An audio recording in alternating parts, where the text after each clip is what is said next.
Good morning, everyone. Happy Tuesday. We're back for episode 4 of the podcast. Thank you, everyone who messaged last week. Had some really good ideas for topics, a lot of positivity, people sharing stories and stuff like that, which I absolutely love. It means that obviously what I'm doing is adding value to people's lives, which is what I want to do. If anything, it should give you 5 minutes of entertainment, because believe it or not, I do not like talking into a camera. Had a lot of people post negative stuff as well. I was just thinking in my head, why have you felt the need to send such ridiculousness to try and bring other people down? And normally it's kids under, I would say under the age of sort of 19, 20, not I'm stereotyping, but I just think it's really sad that comes about. So I think, just spread a little bit of positivity, guys. A little bit of positivity to help lift so many more people up. I also got asked some interesting questions this week, and one of them was, what 3 things other than monetary would you, and obviously your children and stuff like that, what would you not be able to cope with within your life? And I thought about it and I thought, that's a great question, really. I've had to literally think about it for 10 minutes walking here today. And I would say the first one is exercise. As everyone knows, I love my exercise. I love my walks, my runs, training in the gym, hitting the punch bag, doing anything like that. I love the idea of making myself better and pushing myself beyond my capabilities. So that would be my first one. My second one would probably be nature. I love nature. I come here all the time. This is Western Turville Reservoir, and it's just such a calming space, and it's just beautiful. Anyone that follows my story, you'll see that I came here this morning and watched the sunrise and had a little meditation by the side of the water and that, and I just feel more grounded and more at one when I do that, which I know how it sounds, but it makes me feel more positive and more stable. The third one, I suppose you would need monetary to buy this, and probably the phone, but I love to listen to music. Music can change my mood. I can listen to podcasts, and I really relate to other people's stories and their situations.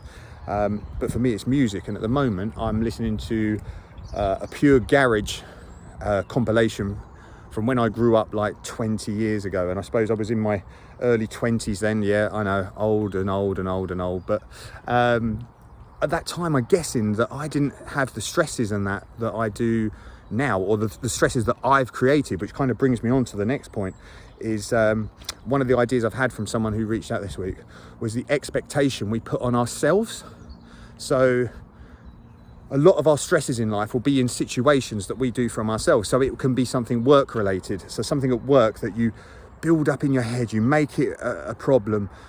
You get to the stage where it makes you feel nauseous, it makes you feel sick, it affects your sleep, it affects everything you do in life, and you allow it to take over. It can allow you to eat bad food, it can allow you to whatever. And it's all something that you've created in your head. You thought about the worst outcome, and then you're holding on to the worst outcome. Rather than focus on, what if this goes positive? What if I do this? What if that? We're automatically focused on the negative. So straight away, we're expecting ourselves to fail. I believe that has a lot to do with people when they're training as well. A lot of people that train with me, that's one of the first things we work on, is your mindset. Because simply, if you accept failure, and we will all fail in our lives, it's a case of how you can get past that. And I think a lot of that is how we build our own stress in our lives. So that's definitely something that I wanted to bring up on.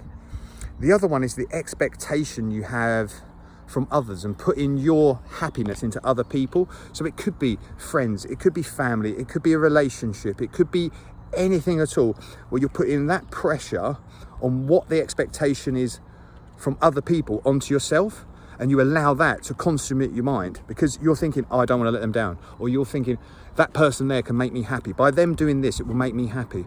Well, if I'm not happy enough without that person, how can I appreciate if that person's in my life? And again, that could be a work colleague, it could be a friend, it could be a family member, it could be your children, it could be anything.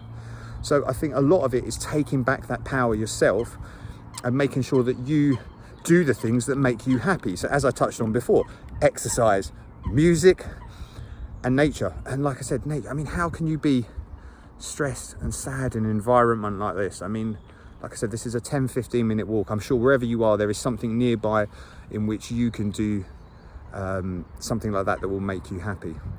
So that's my 5 minutes of today. So like I said, take back the power, do something for you which makes you happy, and stop putting your happiness into other people, or trying to get your happiness from other people. Get happiness within yourself. Do that one thing today that will make you happy. Have a great day all, and I'll see you next week.